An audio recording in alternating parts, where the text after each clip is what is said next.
আসসালামু আলাইকুম deer HSC students of 2025। কেমন আছো তোমরা সকলে? আশা করি সকলে অনেক অনেক ভালো রয়েছে। আমি আল্লাহর রহমতে ভালো আছি। আজকে তোমাদের সামনে আমি হাজির হয়েছি তোমার তৃতীয় অধ্যায়ের আলোচনা নিয়ে। আজকের আলোচনার বিষয় হচ্ছে টুজ কমপ্লিমেন্ট। টুজ কমপ্লিমেন্টের প্রাথমিক আলোচনা। তো আলোচনা শুরুর পূর্বে আমি তোমাদের কয়েকটি কথা বলে নিতে চাই যে আমার এই আলোচনাটি চলছে মূলত 2025 সালে যে পরীক্ষার্থী তোমরা রয়েছো তাদের উদ্দেশ্যে আমি একটা কোর্স ডিজাইন করেছি। সেই কোর্সের আলোকে আলোচনাগুলো চলছে এবং ধারাবাহিকভাবে আলোচনাগুলো চলছে। তোমরা এর আগের ক্লাসগুলো দেখলেই বুঝতে পারবা যে আমি ধারাবাহিকভাবে এগোচ্ছি।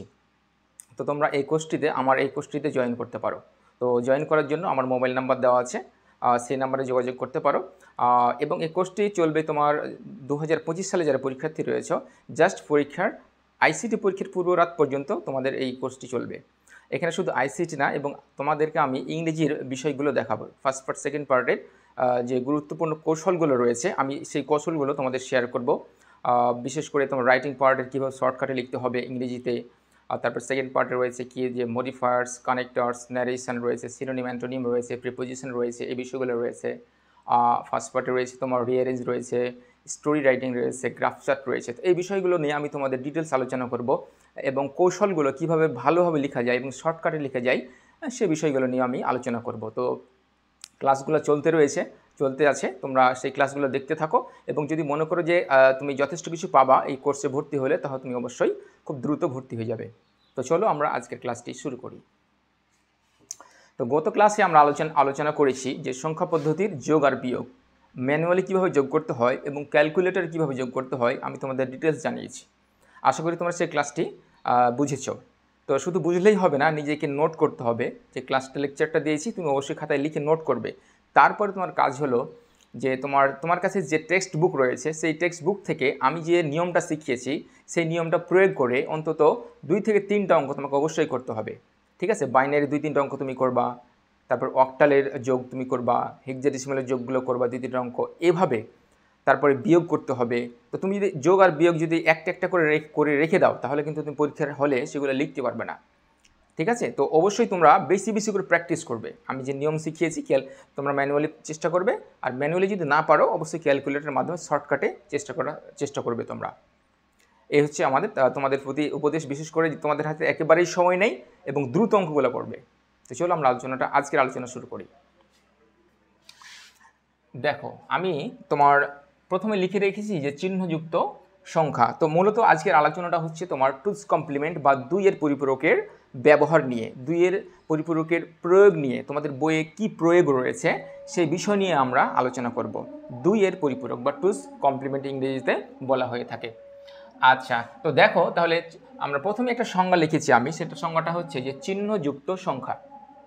চিহ্নযুক্ত সংখ্যা বলতে আমরা কি বুঝি? দেখো, যখন কোনো সংখ্যার পূর্বে আরেকটা কথা বলে নেই যে লেখাগুলো তোমার কিন্তু একটু মনে হচ্ছে যে দূর থেকে লেখা আছে বা বোঝা যাচ্ছে না। আমি কিন্তু প্রতিটা লাইন তোমাকে বলবো, ঠিক আছে? প্রতিটা লাইন আমি তোমাকে বলবো, তোমার যদি সমস্যা হয় তুমি একটু নোট করবা, ঠিক আছে? যাতে তোমার শুনতে বা বুঝতে কোনো সমস্যা না। আমি প্রতিটা লাইন ডিটেলস তোমাকে ব্যাখ্যা করে বুঝাবো।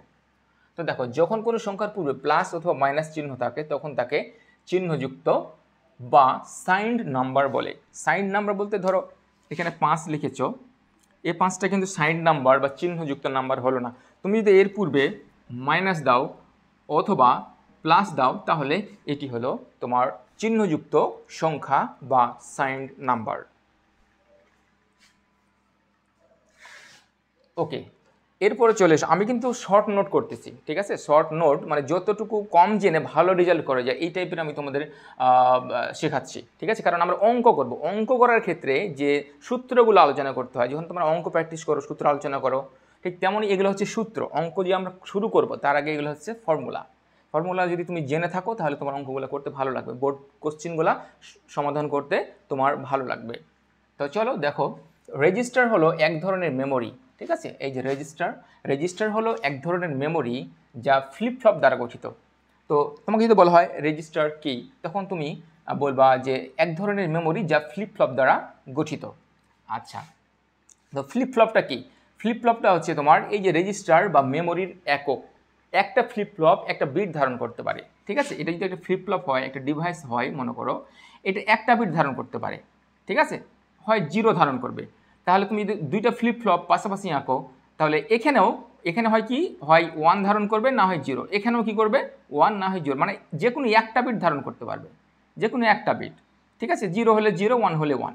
তো এগুলো হচ্ছে তোমার মেমোরি ইউনিট, সবচেয়ে ছোট ইউনিট। রেজিস্টার হলো, না সরি, ফ্লিপ ফ্লপ হলো মেমোরির একটা ছোট্ট ইউনিট, যেটা একটা বিট ধারণ করতে পারে। তোমরা এটা লিখে নিতে পারো যে তোমার ফ্লিপ ফ্লপে একটা বিট ধারণ করতে পারে, দুইটা পারে না। একটা ফ্লিপ ফ্লপ একটা বিট ধারণ করতে পারে। সংজ্ঞাটা তোমরা আমি যেটুকু বললাম একটু লিখে নিবা গুছিয়ে। আচ্ছা, যেমন দেখো 2, 4, তারপর 8, 16, তারপর 32 বিট সাইজে রেজিস্টার হয়ে থাকে। তাহলে রেজিস্টারের সাইজগুলো কেমন হয়ে থাকে? 2 বিটের রেজিস্টার হতে পারে, 4 বিটের রেজিস্টার হতে পারে, 8 বিটের রেজিস্টার হতে পারে। এইভাবে তোমার রেজিস্টারের সাইজগুলো হয়ে থাকে, মানে 2 এর পাওয়ার হিসেবে এগুলো বৃদ্ধি পেতে থাকে, এবং এর ব্যবহারের একটা সুবিধা রয়েছে বলে এভাবে এগুলো ডিজাইন করা হয়েছে। ওকে, দেখো এই যে আমি একটা ঘর রেখেছি, এখানে কি রেখেছি, 8টা, একটা মনে হচ্ছে ঘর রয়েছে, 8টা ঘর রয়েছে, তুমি হয়তো দেখতে পাচ্ছ, ঠিক আছে। তো 8টা ঘরে কি থাকবে? 8টা ঘরে এখানে থাকবে চিহ্ন বিট। চিহ্ন বিট কী জিনিস আমি বলতেছি তোমাকে। আর এই যে 7টা ঘর, এই 7টা ঘরের সংখ্যার মান বসবে। ধরো যে তোমার 15 এর বাইনারি কত, 1 1 1 1, 4টা 1, তো 4টা 1 তোমাকে এই 4টা ঘরে রাখতে হবে, যে 1 1 1 1, তুমি রাখলা 4টা 1। তাহলে আরও তো 4টা ঘর আছে, এই 4টা ঘরে কি রাখবো? তো আর যেহেতু এই 15 মানে তো 4টা 1, এটা তো 5টা 1, 6টা 1, 7টা কোনো ঘর নেই 15 সমান। যদি কোনো 15 সমান যদি 7টা ঘর হতো, তাহলে আমরা 7টা ঘরে এখানে মান বসাতে পারতাম, সংখ্যার মান বসাতে পারতাম, ঠিক আছে। এই ঘরটা কিন্তু নিতে পারতাম না, কারণ এখানে একটি তোমার বিট বসবে, হয় 0 বসবে আর না হলে 1 বসবে। তো সংখ্যার মান বলতে আমি বুঝালাম যে এই 7টা ঘর তুমি নিতে পারবা সংখ্যার মানের জন্য, ঠিক আছে। সর্বোচ্চ তুমি 127, 8 বিট রেজিস্টারে সর্বোচ্চ তুমি 127 রাখতে পারবা। এটা নোট করে নাও, এটা 3 স্টার দিয়ে নোট করে নাও যে তোমার 8 বিট রেজিস্টারে সংখ্যার মান হিসাবে তুমি 127 রাখতে পারবে। আর তুমি 128 কিন্তু রাখতে পারবে না। আবার 128-এর জন্য তোমাকে 16 বিট রেজিস্টার রাখতে হবে, মানে 128 থেকে শুরু করে বড় সংখ্যাগুলোকে তোমাকে মেমোরিতে রাখার জন্য 16 বিট রেজিস্টার ডিজাইন করতে হবে। আচ্ছা, ঠিক আছে। তো চলো, এটা হচ্ছে চিহ্ন বিট, আর এগুলো সংখ্যার মানের জন্য। আরও ডিটেলস আমি বলবো, তখন আরও তোমরা জেনে যাবে ইনশাল্লাহ।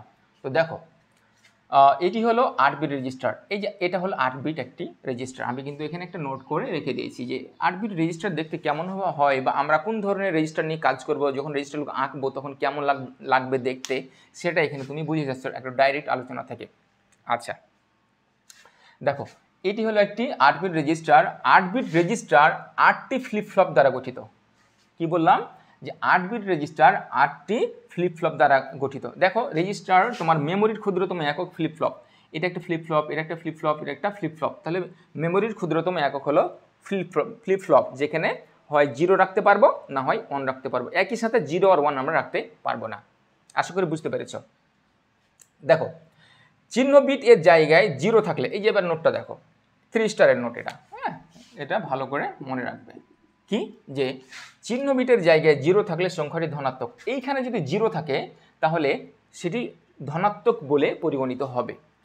আর যদি 1 থাকলে ঋণাত্মক। এখানে যদি 1 থাকে, কোনো সময় তুমি দেখো 8 বিট রেজিস্টার পূর্ণ হয়ে গেছে, সব জায়গায় পূর্ণ হয়ে গেছে, তুমি দেখবে যে এটা কত নাম্বার বিট, এটা যদি 8 নাম্বার বিট হয়, তুমি দেখবে যদি 0 থাকে তাহলে এই সংখ্যাটা হলো ধনাত্মক, আর এখানে যদি 1 থাকে তাহলে এই সংখ্যাটা হবে ঋণাত্মক। আচ্ছা, তাহলে গেল, মানে আমাদের এই আলোচনাটুকু আশা করি তুমি বুঝতে পেরেছো। আমি চেষ্টা করেছি ডিটেলস বলার জন্য। আচ্ছা, আর যদি বুঝতে না পারো, এর উপরে একটা নোট তোমার কিন্তু অলরেডি আমি দিয়ে দিয়েছি। তোমার ফেসবুক তোমার যে পেজ রয়েছে ইংলিশ অ্যান্ড আইসিটি সেন্টার, সেই পেজে তুমি আগের লেকচারে সংখ্যা পদ্ধতির যে নোটটা রয়েছে, সেই নোটটার ভেতরে তোমার এগুলো দেওয়া আছে, তুমি দেখবা আরও ডিটেলস সুন্দর করে লেখা আছে। তবে আমি বোর্ডে যেহেতু ডিটেলস সব কিছু লেখা যায় না, আমি যেগুলো একেবারে এসেনশিয়াল সেগুলো আমি লিখছি। দেখো, 1 এর পরিপূরক, 0 এর জায়গায় 1 এবং 1 এর জায়গায় 0 বসালেই 1 এর পরিপূরক পাওয়া যায়। সোজা কথা, সংজ্ঞা বলে এই সেই বলার দরকার নেই। যদি মিলাতে পারো তো বললা, না হলে বলার দরকার নেই, বলবা 0 এর জায়গায় 1 এবং 1 এর জায়গায় যদি আমরা 0 বসাই বা পূরক করি বা উল্টে দিই, তখন সেটা কি পাবো? আমরা 1 এর পরিপূরক পাবো। আচ্ছা, দেখো, অর্থাৎ কথাটা এরকম যে একটা সংখ্যা ধরো যে 5-এর বাইনারি কত, যে 101। এখন যদি তোমাকে বলা হয় যে তুমি এটাকে করো তো, 1's কমপ্লিমেন্ট বা 1 এর পরিপূরক বের করো তো, তখন তুমি কি করবা? বিটগুলোকে বিপরীত করে, মানে অনেক জায়গাতে 0 বসাবো, 0 জায়গাতে 1 বসাবো, অনেক জায়গাতে 0 বসাবো। এটাই হচ্ছে ওয়ান্স কমপ্লিমেন্ট, হয়ে গেল। হ্যাঁ, এটাই হচ্ছে ওয়ান্স কমপ্লিমেন্ট, আর বেশি বুঝার আমাদের অতটা দরকার নেই। আচ্ছা, এবার আমরা খেয়াল করি, দেখো যে আমরা এখানে বলেছি যে 15 এর 1 এর পরিপূরক কত, বা 15 এর ওয়ান্স কমপ্লিমেন্ট কত, ঠিক আছে। দেখো, তো আমরা এখানে বলতেছি যে 15 এর বাইনারি বের করে, 15 এর কিন্তু আগে বাইনারি তোমাকে বের করতে হবে। বাইনারি বের করতে তোমরা দুই পদ্ধতিতে জানো, আমি দুই পদ্ধতি শিখিয়েছি, ক্যালকুলেটরের মাধ্যমে শিখিয়েছি, ম্যানুয়ালি শিখিয়েছি, যে তোমার স্থানীয় বাইনারি সংখ্যার স্থানীয় মান বের করার ছকের মাধ্যমে কীভাবে বাইনারি সংখ্যা বের করতে হয় সেটাও আমি তোমাদের শিখিয়েছি। আশা করি এই বিষয়ে আমি আর বলতে চাচ্ছি না, কারণ এক ক্লাসের বিষয়ে অন্য ক্লাস যদি টেনে নিয়ে আসে তাহলে ভিডিওটা মানে অযথা বড় হয়ে যায়। ওকে, তো দেখো 15 এর বাইনারি বের করে 8 বিট রেজিস্টারে রাখি। তো 8 বিট রেজিস্টার এখানে চলে এসো, এই যে 15, আমি কিন্তু সাইডে 15 লিখা আছে, 15 সমান এটা লিখেছি, এটা 15, ঠিক আছে। 15 সমান কী লিখেছি দেখো, যে মনে করো আমি এটা একটু নিভিয়ে দিলাম, ঠিক আছে, তোমাদের সুবিধার্থে এটা নিভিয়ে দিলাম, দেখো কিছু নেই। তো 15 এর বাইনারি কত, 4টা 1, ঠিক আছে, 4টা 1 কিন্তু আমি সর্বডান দিক থেকে বসিয়েছি। তো এখানে দেখো আরও কিন্তু 4টা ঘর আছে।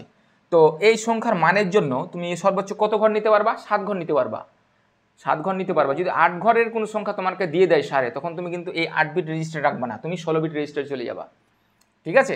তো দেখো যেহেতু 4টা 1 রয়েছে 15 এর বাইনারি, 4টা ঘর বসিয়েছি, আরও তো 3টা ঘর সংখ্যার মানের জন্য ফাঁকা রয়েছে, তুমি বসাতে কিছু পারবা।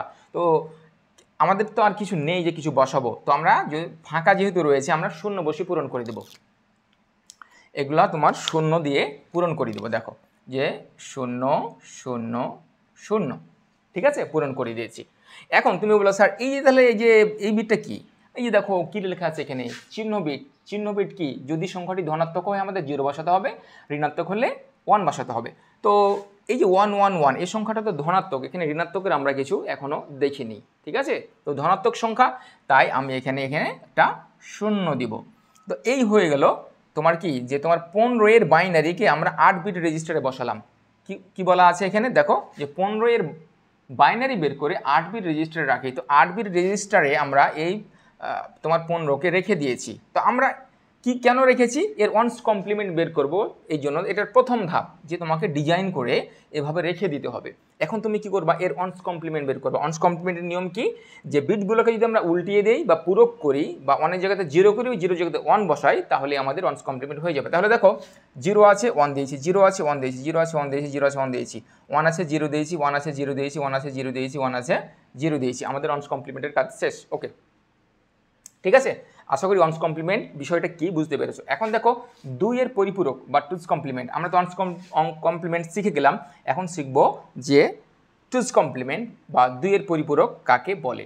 দেখো 1 এর পরিপূরকের সাথে 1 এর পরিপূরকের সাথে 1 যোগ করলে তাকে টুজ কমপ্লিমেন্ট বলে, বা টুজ কমপ্লিমেন্ট পাওয়া যায়।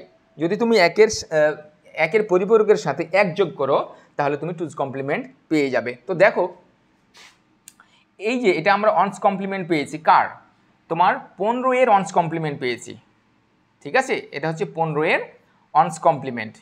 আচ্ছা, তো এর সাথে আমরা কি করব, দেখো এর সাথে এই যে 15 এর সাথে এটা হলো ওয়ান্স কমপ্লিমেন্ট 15 এর, এটা কার ওয়ান্স কমপ্লিমেন্ট অফ 15, ঠিক আছে, আমি একটু নোট দিয়ে দিলাম ওখানে, তাহলে যাতে তোমাদের মনে থাকে ওয়ান্স কমপ্লিমেন্ট অফ 15 এটা। তো এর সাথে কি করতে হবে, যদি আমরা 1 যোগ করি তাহলে টুজ কমপ্লিমেন্ট পেয়ে যাব। তো দেখো ওপরে আছে 0 আর এখানে আছে 1, তাহলে 0 আর 1 যোগ করলে কত হবে 1, আর বাদ বাকিগুলো শব্দ বসে গেল, তাই না, সবগুলো বসে গেল। আচ্ছা দেখো যে 0 বসে গেল, 0 সবগুলো 0 যা ছিল সব একই বসে গেল। তো এখন তুমি খেয়াল করো যে এটা কিন্তু এখন ঋণাত্মক হয়ে গেল। যখনই তোমার টুজ কমপ্লিমেন্টের কাজ হয়ে গেল, তুমি সংখ্যাটাকে ঋণাত্মক বানিয়ে ফেললা, সোজা ধারণা। এখন যদি তোমাকে বলা হয় যে -29 সমান কত, বাইনারিতে লিখো, মানে তোমাকে টুজ কমপ্লিমেন্ট করতে হবে। যেখানেই মাইনাসের উপস্থিতি সেখানেই টুজ কমপ্লিমেন্টের উপস্থিতি, মানে টুজ কমপ্লিমেন্ট দিয়ে একটা সংখ্যাকে ঋণাত্মক করা হয়। কথাটা ভালো করে মনে রাখো যে টুজ কমপ্লিমেন্ট করে একটা সংখ্যাকে ঋণাত্মক করা হয়। এই যে দেখো -15 সমান এটা, মানে এই যে 1 1 1 1 0 0 0 1 এই সংখ্যাটি হলো একটি ঋণাত্মক সংখ্যা। দেখো আমি বাম দিকে লিখে দিয়েছি যে অতএব -15 সমান এত। এখানে চিহ্ন বিট 1, তুমি বলবো স্যার এটা ধনাত্মক না ঋণাত্মক? তুমি দেখো চিহ্ন বিটের জায়গায় 1 রয়েছে, আর আমরা এখানে একটা পয়েন্ট পড়েছি যে তোমার কোথায় যে চিহ্ন বিট যদি 1 হয় তাহলে কি হবে? ঋণাত্মক হবে। ঠিক আছে, আমরা কিন্তু উপরে এক জায়গায় লিখে রেখেছি, অবশ্যই লিখে রেখেছি। এই যে দেখো 1 থাকলে ঋণাত্মক, তাহলে এই সংখ্যাটি অলরেডি ঋণাত্মক বানিয়ে ফেলেছি আমরা। কিসের মাধ্যমে? টুজ কমপ্লিমেন্ট মাধ্যমে আমরা এটাকে ঋণাত্মক বানিয়ে ফেলেছি। Okay fine. তো আশা করি যে তুমি ওয়ান্স কমপ্লিমেন্ট আর টুজ কমপ্লিমেন্ট বুঝতে পেরেছো যে ওয়ান্স কমপ্লিমেন্ট করা হয় কী করে, বিটগুলোকে পূরক করে তোমার ওয়ান্স কমপ্লিমেন্ট বানানো হয়। আবার ওয়ান্স কমপ্লিমেন্টের সাথে তুমি যদি কী করো যে 1 যোগ করো তাহলে হয়ে যাবে সেটা টুজ কমপ্লিমেন্ট। ওকে, তাহলে দেখো যে আমরা ওয়ান্স কমপ্লিমেন্ট সম্পর্কে জেনেছি, টুজ কমপ্লিমেন্ট সম্পর্কেও জেনেছি। কথা হলো যে টুজ কমপ্লিমেন্ট করলাম কেন? আংশিকভাবে বলেছি কেন করেছি, তোমাকে একটু আগে বললাম, আবার একটু দেখে নেই। দেখো টুজ কমপ্লিমেন্টের সুবিধা বা গুরুত্ব কি? গুরুত্ব কিন্তু এখানে আমি 2টা লিখেছি, তোমরা ওই নোটটাতে দেখবে আরও 2-3টা 4টা গুরুত্ব রয়েছে, ওখান থেকে একটু দেখে নিবা। তবে মেন পয়েন্ট কিন্তু এই 2টা, ওখানে আরও 1টা বা 2টা তোমরা যোগ করে মুখস্থ করে নিবা। দেখো কোনো সংখ্যাকে ঋণাত্মক করতে কম্পিউটার সিস্টেম এটি ব্যবহার করে থাকে। এই যে দেখো কি করলাম, -15 বানিয়ে ফেললাম। -15 সমান এই যে বাইনারি, আর কম্পিউটার যেহেতু তোমার বাইনারি সংখ্যা ছাড়া কিছু বোঝে না, বা তার বেশিরভাগ কাজগুলো বাইনারি সংখ্যা দিয়ে রিপ্রেজেন্ট করে থাকে, তাই তাকে বাইনারি করতেই হবে, বাইনারিতে যেতেই হবে। আর বাইনারিতে তাকে তো একটা ঋণাত্মক সংখ্যা বোঝানোর জন্য কোনো একটা সিস্টেম থাকতে হবে, তাই না? সেই সিস্টেমটাই হচ্ছে টুজ কমপ্লিমেন্ট। আচ্ছা দেখো, তাহলে এটা মুখস্থ করে নিতে হবে, কোনো সংখ্যা ঋণাত্মক করতে কম্পিউটার সিস্টেম এটি ব্যবহার করে থাকে, অর্থাৎ ধনাত্মককে ঋণাত্মক বানাতে কম্পিউটার সিস্টেম টুজ কমপ্লিমেন্ট ব্যবহার করে থাকে। আবার দেখো যে বিয়োগের কাজ যোগের মাধ্যমে করা যায়, এটা তোমার প্রমাণ আসে, তোমার পরীক্ষায় এটা প্রমাণ আসে যে তুমি প্রমাণ করো বিয়োগের কাজ যোগের মাধ্যমে করা যায়। আচ্ছা, তো তাহলে 2টা আমি কিন্তু সুবিধা বললাম। এখন দেখো আমরা এটা প্রমাণ করব যে বিয়োগের কাজ যোগের মাধ্যমে করা যায়, এটা আমরা এখন প্রমাণ করব। দেখো উত্তরে আমরা দেখো বলতেছি একটা, কিন্তু আমি বুঝাচ্ছি তোমাদেরকে, হ্যাঁ আমি এই উদাহরণটা একটু পরে দেব, ঠিক আছে? আগে তোমরা এটা দেখো যে আমরা যদি 20 এর সাথে 15 যোগ করি, ঠিক আছে? 20 এর সাথে যদি আমরা -15 যোগ করি তাহলে কি হবে? আমরা করছি কিন্তু যোগ। দেখো এই যে দেখো 20 তোমার কাছে আছে, 20টা। এখন আমি তোমাকে বললাম যে এরকম যে -15 এর সাথে 20 যোগ করো, মানে কি হলো? তাহলে তুমি যদি যোগ করো দেখবা অটোমেটিক্যালি তুমি কিন্তু করেছো যোগ, যে -15 প্লাস কি ধরো ঘিরে 20, তাহলে তুমি কি করেছো? এটাকে যোগ করেছো, তাহলে কি হবে? তাহলে অটোমেটিক্যালি 20 থেকে কেটে যাবে না? তাহলে তুমি কি করলা? যে যোগের মাধ্যমে বিয়োগ করলা না, তাই তো? কথাটা এরকমই। এখন আমরা এই যে -15 যদি নির্ণয় করি, এই যে 15 যদি এখানে বসাই, যে 1 1 1 0 0 0 1 এখানে বসালাম, মানে কি ঋণাত্মক সংখ্যা বসালাম, আর এখানে 20 এর বাইনারি সংখ্যা আরবিট্রারি রেজিস্টারে বসালাম। তাহলে এই যে ধনাত্মক সংখ্যা আর ঋণাত্মক সংখ্যা দুটো যোগ করব, তাহলে কি হবে? মানে ফলাফলটা পাবো না, মানে বিয়োগ ফলটা পেয়ে যাব না। এটাই বলা হয়েছে যে যোগের মাধ্যমে বিয়োগ। হ্যাঁ, এটা মানে এই কথাটার অর্থ এইটুকুই যে যোগের মাধ্যমে বিয়োগ। যোগ তো আমরা করতে পারি, মানে টুজ কমপ্লিমেন্টের যোগ আছে, আমরা কিন্তু এখনও শিখিনি। টুজ কমপ্লিমেন্ট যোগটা আমরা শিখিনি, তার আগেই আমরা এই কথাটা ব্যাখ্যা করছি যে যোগের মাধ্যমে বিয়োগ, অর্থাৎ তুমি এখানে যোগ করেছো, দেখো -15 আর প্লাস, আর এখানে তোমার +20, এখানে একটা প্লাস আছে মনে করো। তাহলে এই দুটো সংখ্যার ভিতরে তুমি যোগ করেছো, হয়ে গেছে বিয়োগ। হ্যাঁ, যে বিয়োগের কাজ যোগের মাধ্যমে করা যায়, মানে যোগ করেছো হয়ে গেছে বিয়োগ, মানে বিয়োগ ফলটা তুমি পেয়ে গেছো। এই কাজটাই আমরা জাস্ট বাইনারিতে মানে টুজ কমপ্লিমেন্টের মাধ্যমে করব। এখন এটাই মনে করো, এই যে -15 এর মানটা এখানে বসিয়ে দাও, এখানে তোমার 20 মানটা বসিয়ে দাও, তাহলে তোমার প্রমাণ হয়ে যাবে। আমরা এই কাজটা একটু প্রমাণ করে দেখাবো, যেহেতু তোমাদের বলা যায় না যে প্রমাণ করে দেখাও, বা তোমাকে দুটো সংখ্যা দিয়ে দিবে, দিয়ে বলবে যে যোগের মাধ্যমে বিয়োগ করো। বিশেষ পদ্ধতিতে যোগ করো বা বিয়োগ করো, এরকম, তখন আমরা এই কাজটা করব। আচ্ছা দেখো, তাহলে আমি এখানে কি লিখেছি আর একটু দেখো, খেয়াল করো। তো আমি এইটুকু একটু নিভিয়ে দিই, দিয়ে তোমাদের সাথে আলোচনা করি। আলোচনাটা একটু বড় হবে আজকের, কিন্তু এ টু জেড আলোচনা হবে ইনশাল্লাহ। প্রাথমিক আলোচনাটা হয়ে যাবে এবং বোর্ড কোশ্চিনটা এরপরে আমরা সমাধান করব। এরপরে বোর্ড কোশ্চিনের যে বিভিন্ন জটিল অঙ্কগুলো রয়েছে টুজ কমপ্লিমেন্টের যে আইডিয়াগুলো রয়েছে সেগুলো কিন্তু আমরা দেখব। আচ্ছা,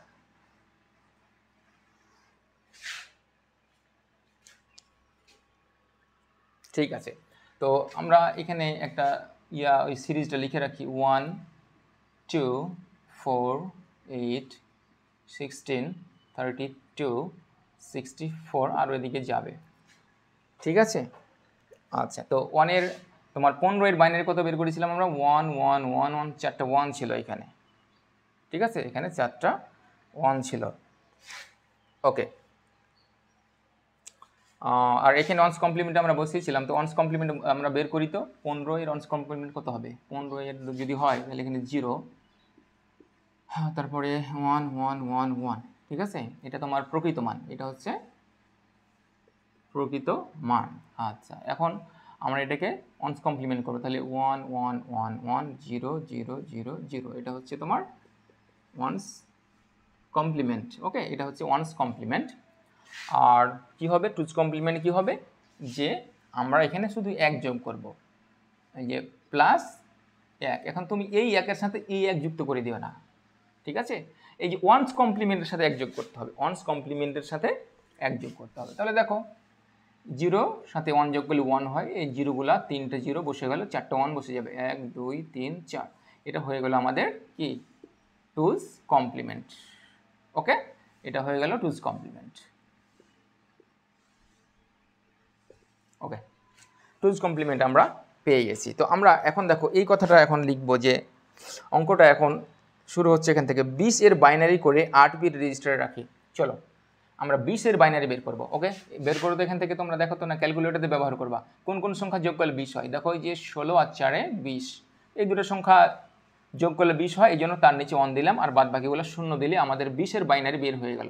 এটা শর্টকাট নিয়ম, ঠিক আছে, বা ক্যালকুলেটরে তুমি ব্যবহার করতে পারো। তো আমরা এই কথাটাই লিখি যে 20-এর বাইনারি বের করে 8 বিট রেজিস্টারে রাখি। তো 8 বিট রেজিস্টার আমরা এখানে একটু ডিজাইন করি। দেখো যে 8 বিট, ধরো একটা বিট এখানে আঁকি, হ্যাঁ, দেখো 1 2 3 4 5 6 7। আচ্ছা, তাহলে এই যে 5টা ঘর তুমি ডান দিক থেকে বসাও, তাহলে দেখো 0 0 1 0 1। তো আর কয়টা ঘর বসাতে পারবো সংখ্যার মানের জন্য? আর 2টা তুমি পারবা নিতে। এই ঘরটা কিন্তু এই সংখ্যার মানের জন্য বসাতে পারবে না, ঠিক আছে, সংখ্যার মানের জন্য বসাতে পারবে না। এই যে 0 নিলাম, যেহেতু কিছু নাই। আর 20 কি ধনাত্মক না ঋণাত্মক? এ পর্যন্ত ধনাত্মক, ঠিক আছে, এই জন্য আমরা 0 দিব, ঠিক আছে। এটা কি হলো যে প্রকৃত মান। কার প্রকৃত মান? 20 এর প্রকৃত মান আমরা কি করেছি? 8 বিট রেজিস্টারে রেখেছি। ওকে, ফাইন। 20 এর বাইনারি করে 8 বিট রেজিস্টারে রাখলাম, এটা প্রকৃত মান। আচ্ছা, এখন আমরা কি করব? দেখো আমাদের উদ্দেশ্য ছিল যে তোমার -15 এর সাথে যোগ করব, ঠিক আছে। তো -15 সমান আমরা কত পেয়েছি? এই যে -15, সরি দেখো 1 5 সমান সমান এইটা, তাহলে এটা হচ্ছে চিহ্ন বিট 1, তাই এটা কি ঋণাত্মক। তাহলে এই সংখ্যাটি ঋণাত্মক সংখ্যা আমরা অলরেডি পেয়ে গেছি। আচ্ছা, এখন এটা আমরা বসালাম। এখন এটা কি হয়েছে তোমার 15। আশা করি তোমরা দেখতে পাচ্ছ। একটু মনে হয় বাইরে চলে যেতে পারে আলোচনাটা, একটু ওয়েট করো, আমি একটু ডান দিকে লিখি, হ্যাঁ, একটু এখান থেকে লিখি যে তোমার 0 0 হবে হয়তো 0, আর 1 0 1 0 0, প্রকৃত মান, ঠিক আছে। কিসের? তোমার 20, মানে 20 এর প্রকৃত মান। আচ্ছা, এখন আমরা কি করব -15 মানে এখানে লিখলাম আমি যে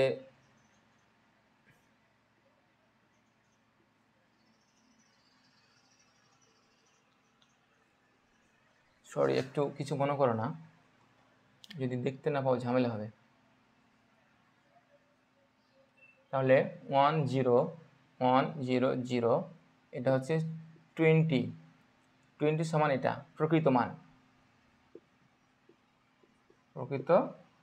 মান, আচ্ছা এখন দেখো তোমাকে কিন্তু ওখানে হিসাব করে ওটা দেখাতে হবে যে -15 সমান কত, এটা কিন্তু তোমাকে লিখতে হবে।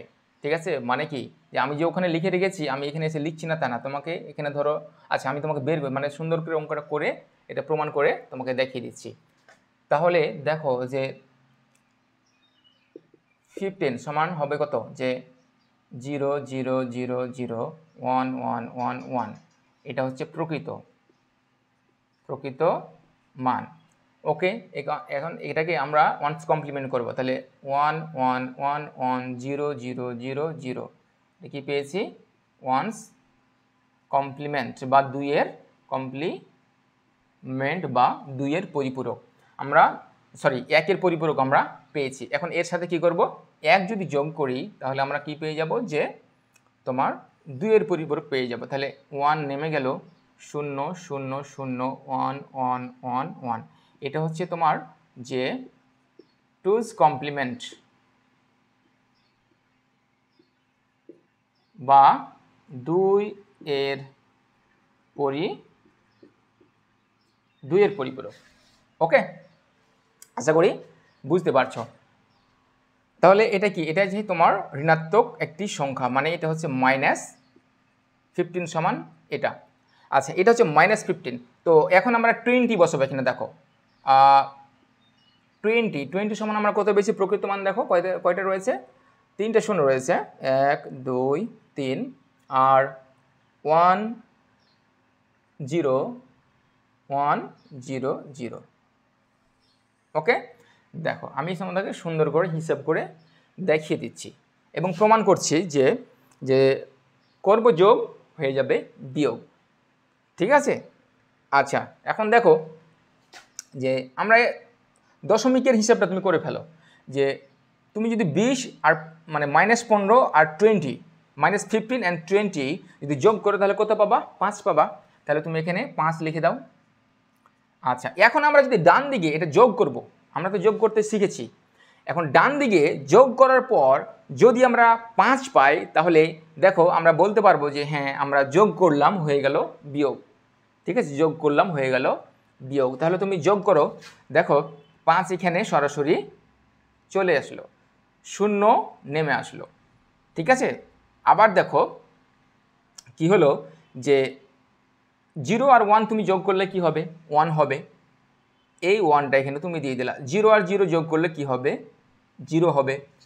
1 আর 1 যদি তুমি যোগ করো তাহলে কি হবে বলো, 1 আর 1 যোগ করলে অবশ্যই আমরা 0 পাবো, সরি তোমার 2 হবে। দেখো আমি কিন্তু যোগ করতে শিখিয়েছিলাম তোমাদের, যোগ করতে কিভাবে, যে একই নিয়মে যোগ করতে শিখিয়েছিলাম, একটু আলাদা করে তোমাকে যোগ করতে শিখিয়েছিলাম। যদি দুটো সংখ্যা যোগফল ভিত্তির সমান বা বড় হয়ে যায়, দুটো সংখ্যা কত পেয়েছি আমরা, 2 আর 2 পেয়েছি, তো 2 এর ভিত্তির সমান আমরা বাইনারি যোগ করতেছি না, তো বাইনারি সংখ্যা পদ্ধতির ভিত্তি কত, 2, তো দুটি সংখ্যা যদি যোগ করার পর ভিত্তির সমান বা বড় হয়ে যায় তাহলে আমরা ওই সংখ্যা থেকে ভিত্তিটা বাদ দিলে যা থাকবে তাই বসবে। তাহলে দুটি সংখ্যা যোগ করে 2 পেয়েছি, ওইখান থেকে ভিত্তি বাদ দিব, ভিত্তি কত 2 সমান সমান কত 0, তাহলে 0 এখানে বসাও।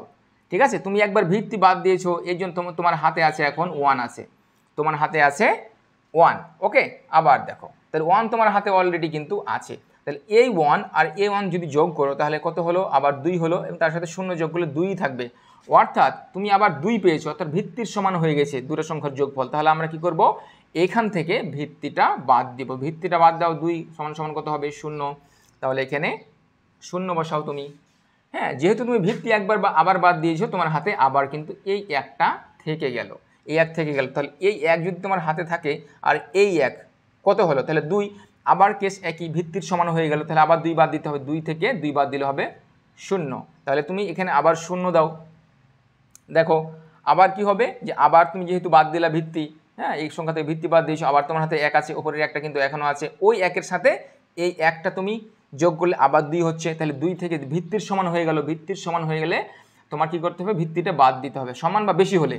তাহলে আবার কি হবে, 0। তোমার হাতে কিন্তু 1টা রয়ে গেছে, হ্যাঁ যেহেতু তুমি এটা বাদ দিয়েছো ভিত্তি, তোমার হাতে 1টা রয়ে গেছে। তুমি ওই 1টা কি করবা, ওই 1টা তুমি এই সাইডে লিখবা, এই সাইডে লিখবা, ঠিক আছে, তুমি সাইডে লিখো। আর এটা হচ্ছে তোমার কি 5 সমান এটা। এখন আমরা কতটি বিট ছিল আগে দেখো তো, 8টা ছিল না বিট, 8টা তো বিট ছিল, দেখো কোনো 1 2 3 4 5 6 7 8, 1 2 3 4 5 6 7 8, কতটি হলো 8টা, কিন্তু একটা যে বেশি পেয়ে গেলাম, ঠিক আছে, একটা বেশি পেয়ে গেলাম। আমরা কিন্তু দেখো টুজ কমপ্লিমেন্ট যোগটা কি সেটাও কিন্তু শিখে গেলাম। এর সাথে সাথে একটা জিনিস ভালো হলো, একটা জিনিস প্রমাণ করতে গিয়ে আমরা টুজ কমপ্লিমেন্টের যোগের কীভাবে যোগ করতে হয় সেই নিয়মটা শিখে গেলাম। দেখো আমি এখানে একটু নোট দিব, টুজ কমপ্লিমেন্টের নোটটা হচ্ছে তোমার যে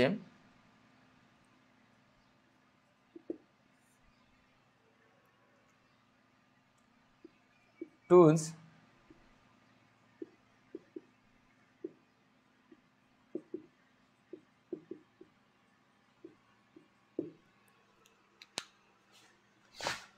সরি পড়ে গেছিলাম,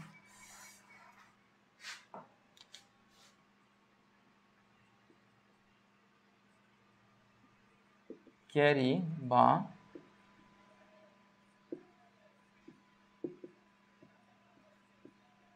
বিট বাদ দেওয়া হয়, বাদ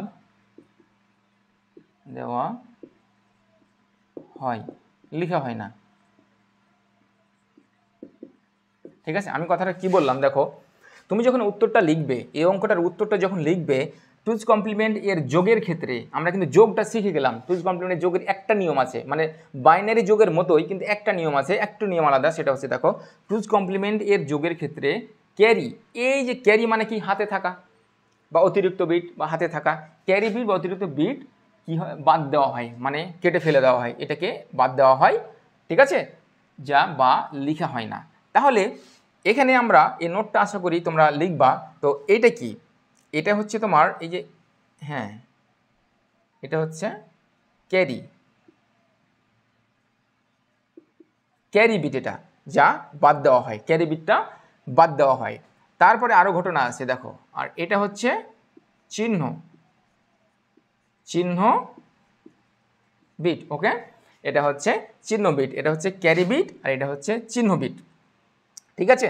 তাহলে দেখো আমরা কি করেছি, যে এখানে যোগ বিয়োগ করে তো আমরা যোগ করেছি হয়ে গেছে তোমার, অথচ বিয়োগফল হয়ে গেছে কেন, এটা ঋণাত্মক সংখ্যা ছিল, ঠিক আছে। ঠিক তেমনই খেয়াল করো যে এটা হচ্ছে একটা ঋণাত্মক সংখ্যা, যে 1 মানে ঋণাত্মক সংখ্যা, এই ঋণাত্মক সংখ্যার সাথে যখন আমরা ধনাত্মক সংখ্যা যোগ করেছি, তাহলে কি হয়, যে ধনাত্মক সংখ্যা থেকে অটোমেটিক্যালি মাইনাস হয়ে যায় না, যোগ করবা তুমি ঠিকই কিন্তু হয়ে যাবে বিয়োগ, কথাটা এটাই। এই দেখো এই যে আমরা কত পেয়েছি, তাহলে আমাদের উত্তরটা কি হবে, যে উত্তর কি লিখবো আমরা এখানে, ঠিক আছে, যে এই যে তোমার -15 সাথে 20 যোগ করলে কত পেয়েছি আমরা, যে পেয়েছি দেখো 5 সমান সমান কত পেয়েছি, যে 0 0 0 0, কয়টা 0 আছে তোমার, 5টা 0 আছে, ঠিক আছে, 0 1 0 1, এখানে তুমি দিতে পারো যে বাইনারি, এটা একটি বাইনারি সংখ্যা। তাহলে এই হচ্ছে আমাদের উত্তর। তুমি দেখো তাহলে দেখো যে যোগ করেছো হয়ে গেছে তো না, হ্যাঁ অটোমেটিক্যালি বিয়োগ হয়ে গেছে মানে কেটে গেছে। তাহলে 101 এর যদি আমরা এই যে এই সিরিজে বসাই 101, তাহলে এটা 101 কত হলো, 4 আর 1 5, তুমি 5 পেয়েছো, তুমি কি করেছো এখানে, তুমি এটা যোগ করলা না, এই যে -15 যেটা ঋণাত্মক মান, ওই ঋণাত্মক মানের সাথে এই ধনাত্মক মান তুমি যোগ করলা না, যোগ করলা হয়ে গেল, কিভাবে বিয়োগ করলা, তুমি বিয়োগ তো পেয়ে গেলা, তাই না। তাহলে বুঝতে পেরেছো যে যোগের মাধ্যমে আমরা বিয়োগ করতে পারি। তাহলে তোমরা এইটুকু লেখার পর এই যে নোট, এখানে তো নোট লেখার দরকার নাই, তাহলে তোমার অঙ্কটা কী হবে, যেখান থেকে নোটটা কেটে দাও তুমি, নোটটা তোমার মনে রাখার জন্য বা তোমার নিয়মটাকে মনে রাখার জন্য দিয়েছি। তাহলে তোমরা এই অঙ্কটার বিয়োগের কাজ যোগের মাধ্যমে করা যায় ব্যাখ্যা করো। উত্তরটা হবে তোমার এইখান থেকে শুরু করবো, তোমরা এখান থেকে শুরু করে এই পর্যন্ত আসবা, দিয়ে এখানে এসে উত্তর লিখে দেবা। সুতরাং আমরা বলতে পারি যে উপরের অঙ্ক থেকে উপরের আলোকে আমরা বলতে পারি যে বিয়োগের কাজ যোগের মাধ্যমে করা যায়। ঠিক আছে, যে আমরা -15, হ্যাঁ দেখো যে -15 ও 20 দুইয়ের কমপ্লিমেন্টের মাধ্যমে যোগ করেছি। তোমার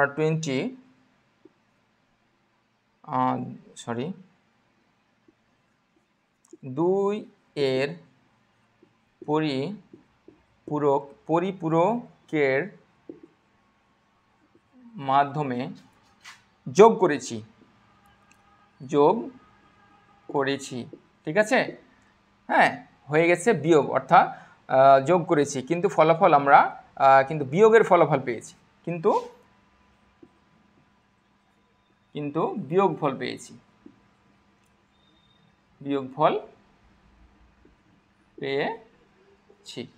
ঠিক আছে, তোমরা এই কথাটুকুই বলে দিবা, তাহলে এটা প্রমাণ হয়। যদি তোমাকে এই কথাটা ব্যাখ্যা করতে বলে যে বিয়োগের কাজ যোগের মাধ্যমে করা যায়, তুমি ব্যাখ্যা করো, তাহলে এই উদাহরণটা দিবা, বা তোমাদের মন মতো একটা ছোট যে কোনো উদাহরণ দিয়ে দিবা।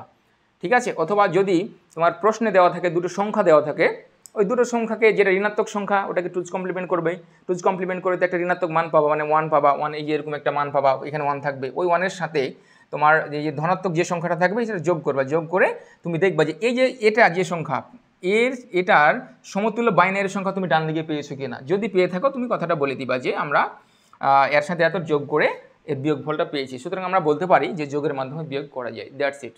তো আশা করি ডিয়ার স্টুডেন্টস তোমরা বুঝতে পেরেছো যে যোগের মাধ্যমে বিয়োগ করা যায়, কথাটি আমরা এতক্ষণ ব্যাখ্যা করলাম। তো টুজ কমপ্লিমেন্টের প্রধান দুটো কাজ, যে তোমার কি যে একটা ধনাত্মক সংখ্যাকে ঋণাত্মক করা যায়, তারপরে বিয়োগের কাজ যোগের মাধ্যমে করা যায়, তারপরে আরও একটা হচ্ছে কি যে তোমার যোগ ও বিয়োগের কাজ একই সার্কিট বা বর্তনী দ্বারা করা যায়। এটা 3 নম্বর গুরুত্ব বা বৈশিষ্ট্য, যে যোগ ও বিয়োগের কাজ একটাই বর্তনী বা সার্কিট দ্বারা করা যায়। তাহলে এই 3টা বৈশিষ্ট্য যদি তুমি লিখতে পারো গুরুত্ব, ঠিক আছে, যে টুজ কমপ্লিমেন্টের গুরুত্ব যদি লিখতে পারো তাহলে তুমি 2 পেয়ে যাবে। আর আমরা কেন শিখলাম টুজ কমপ্লিমেন্ট তোমার বিষয়টা, আশা করি আজকের এই ক্লাস থেকে বুঝতে পেরেছো যে টুজ কমপ্লিমেন্টের কেন দরকার। ঋণাত্মক সংখ্যাকে আমরা ধনাত্মক সংখ্যাকে ঋণাত্মক করার জন্য আমরা এটা ব্যবহার করে থাকি, তারপরে বিয়োগের কাজ যোগের মাধ্যমে করতে পারি। তাছাড়া আরও একটা উদ্দেশ্য হচ্ছে যে তোমার দুটো কাজ মানে যোগ আর বিয়োগের কাজ একই সার্কিট বা একই বর্তনী দ্বারা করা যায়। এই 3টা বৈশিষ্ট্য আমরা শিখলাম। তো এই ছিল তোমার টুজ কমপ্লিমেন্টের আলোচনা। ঠিক আছে, টুজ কমপ্লিমেন্ট আলোচনা আমি একটু wait a bit.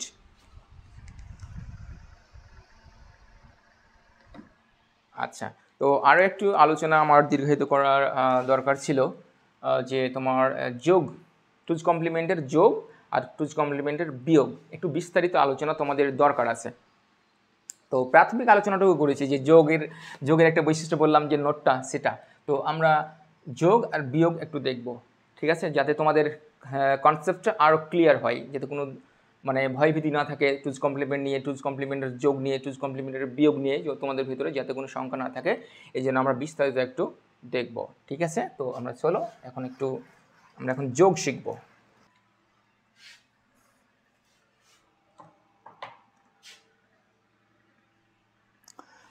So dear students, তোমরা বুঝতেই পারছো যে আশা করি তোমরা বুঝতে পেরেছো যে টুজ কমপ্লিমেন্টের ব্যবহার এবং এর কিছু কার্যকারিতা। তো আজকের ক্লাসটি আমি এখানেই রাখছি। আমি পরের দিনই আরও একটি ক্লাস দিয়ে দিব যোগের ক্লাসটি এখনই আমি যোগ করতে চেয়েছিলাম, কিন্তু ক্লাসটি একটু বড় হচ্ছে, যার কারণে এর পরের আলোচনায় তোমার এই যোগের আর বিয়োগের আলোচনাটা নিয়ে চলে আসবো। তো আশা করি তোমরা আজকের ক্লাসটি বুঝতে পেরেছো এবং আগামীকালকে আবার পরবর্তী পর্যায়টি দিয়ে দেবো। তো আসলে এই কোর্সটি আমি ডিজাইন করেছি যারা 2025 সালে বিশেষ করে পরীক্ষা দিবা তাদের জন্য। ঠিক আছে, তো তোমরা যদি এই কোর্সটিতে মনে করো যে ভর্তি হতে চাও, বা তোমরা হয়তো পরীক্ষার পূর্ব রাত পর্যন্ত কিছু আমার কাছ থেকে শিখতে পারবে, বা এমসিকিউ বলো, আমি কিন্তু এরপরে এমসিকিউগুলো আলোচনা শুরু করব, বোর্ড ভিত্তিক আলোচনা শুরু করব। এই যে তোমার সংখ্যা পদ্ধতি আর ডিজিটাল ডিভাইসের আমি আলোচনা আগামী 2 থেকে 3 দিনের ভেতরে বোর্ড কোশ্চেন, ঠিক আছে, বা 23-24 সালের অল বোর্ড কোশ্চেন সমাধান আমি দিব। তোমরা একটু রেডি থেকো ক্লাসগুলো করার জন্য, যে তোমার Rajshahi board, Dhaka board, Jessore board বা যে বোর্ডগুলো রয়েছে 23 এবং 24 সালের ডিজিটাল ডিভাইস এবং সংখ্যা পদ্ধতি আমি সমাধান করে দেবো তোমাদের ডিটেলস আলোচনা করে, এবং বিস্তারিত বুঝিয়ে দেবো যাতে তোমাদের কোনো সমস্যা না থাকে। আমি কয়েকদিনের ভিতরে আর একটা ফ্রি ক্লাস দিতে যাচ্ছি। তো যদি ক্লাসগুলো তোমাদের ভালো লাগে ইংরেজি এবং আইসিটির, তোমরা আমার ডিজাইন করা কোর্সটিতে ভর্তি হতে পারো। এই কোর্সটিতে তোমাদেরকে সব কিছু ইনশাল্লাহ সরবরাহ করা হবে পরীক্ষার পূর্বরাত পর্যন্ত। তো সেই পর্যন্ত আগামীকালকের ক্লাস পর্যন্ত সকলেই ভালো থাকো। আসসালামু আলাইকুম।